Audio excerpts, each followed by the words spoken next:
নমস্কার, ট্র্যাভেল ডেস্টিনেশনে আপনাদের সকলকে স্বাগত। আজ আমরা যাব রাজস্থানের জয়সলমীরে একটি ধ্রুপদী স্থাপত্যের বিস্ময় দাঁড়িয়ে আছে এমন একটি স্থানে। ধ্রুপদী স্থাপত্য হল প্রাচীন গ্রিস এবং রোমের স্থাপত্যকে বজায় রেখে চলেছে। বিশেষ করে গ্রিসে খ্রিস্টপূর্ব ৫ম শতাব্দী থেকে রোমে ৩য় শতাব্দী পর্যন্ত যা কলাম ও পেডিমেন্টের উপর জোর দেয়, যা পাটওয়ান কি হাভেলি নামে পরিচিতি পেয়েছে।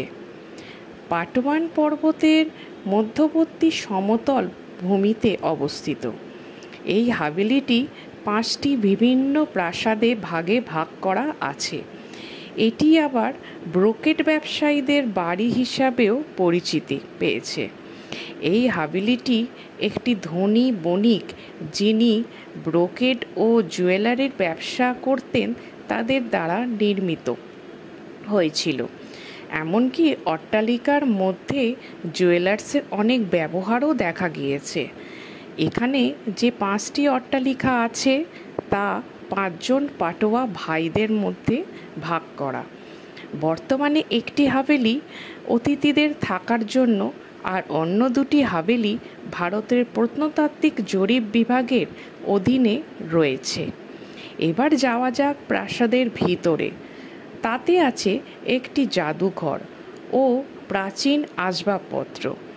এবার আসি প্রাসাদের বর্ণনায়। বর্ণনা বলতে প্রাসাদটি বাদামি গেটওয়ে সহ হলুদ বেলে পাথর দিয়ে তৈরি।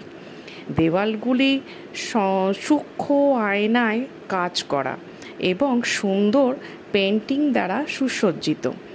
এছাড়াও এর প্রতিটি লিখন একটি স্বতন্ত্রভাবে অন্যান্য শৈলী দিয়ে তৈরি করা হয়েছে।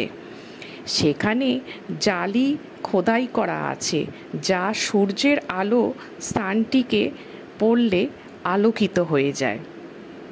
এটিতে মোট প্রায় ৬০টি বারান্দা রয়েছে এবং কাঠামোটি জয়সলমীরের ঐতিহ্যবাহী শৈলীতে নির্মিত। ওই প্রাসাদ কমপ্লেক্সটি এই অঞ্চলের সবচেয়ে ভালো সংরক্ষিত করা হয়েছে ঐতিহ্যগুলির মধ্যে একটি। এখানকার মূল আকর্ষণের কারণ হল গুলমান চাঁদ পাটওয়ান নামে একজন ধনী বণিক এই অট্টালিকা কমপ্লেক্সটি নির্মাণ করেছিলেন। ধীরে ধীরে পুরো অট্টালিকা কমপ্লেক্সটি ৬০ বছরের মধ্যে বেড়ে ওঠে। যদিও প্রথম প্রাসাদটি তাদের সকলের মধ্যে সর্বশ্রেষ্ঠ, কিন্তু আর যেটি ছিল জয়সলমীরে সেটি দ্বিতীয় প্রাসাদ হিসাবে ব্যবহৃত হয়। দ্বিতীয় প্রাসাদের হাভেলিও বলা হয়। এই হাভেলির কাছাকাছি অনেকগুলি আকর্ষণীয় পর্যটন কেন্দ্রও রয়েছে, যেমন বাদলমহল, ফোকাল মিউজিয়াম। এছাড়াও জয়সলমীরের একটি সানসেট পয়েন্টও রয়েছে। যখন আকাশ পরিষ্কার থাকে তখন সূর্য অস্ত অনুভব করা যায়। আবার ওখানকার বাসিন্দার বলেন এই সূর্য অস্তও নাকি নাটকীয়ভাবে অনুভব করা যায়। এছাড়া রয়েছে জয়সলমীরে দুর্গ, যা সূর্যের আলোতে উজ্জ্বল সোনার মতন দেখতে লাগে। হাভেলি পৌঁছানোর জন্য স্থানীয় পরিবহন ব্যবস্থা আছে। পরিদর্শনের সেরা সময় হলো অক্টোবরের থেকে শেষ থেকে ফেব্রুয়ারির মাঝামাঝি পর্যন্ত। শীতল মাসগুলিতে এই জায়গাটি দেখার সেরা সময় হবে।